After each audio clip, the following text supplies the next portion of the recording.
सिर्फ देश से 50 दिन मांगे हैं, 50। कोई मेरी कमी रह जाए, कोई मेरी गलती निकल जाए, आप जिस चौराहे में मुझे खड़ा करेंगे, मैं खड़ा होकर के देश जो सजा करेगा वो सजा भुगतने के लिए तैयार हूं।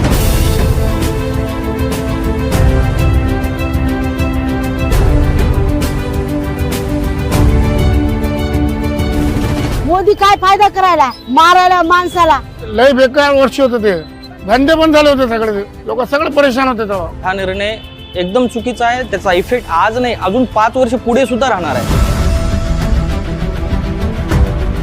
त्या नोटेत चिप आहे, असं आहे तसं आहे, बरंच काय ऐकलं होतं। आम्हाला एक कुतूहल होतं, पण ती आता नोटच पाहायला भेटत नाही। चिप नव्हती, तो जुमला होता, ती खोटी गोष्ट होती। जे शेतकरी जे शेतामध्ये काम करायचे सोडून बँकेमध्ये दिवस दिवस त्या लाईनीला लागायचे आणि एका दिवशी 2-2 हजार रुपये फक्त ते द्यायचे।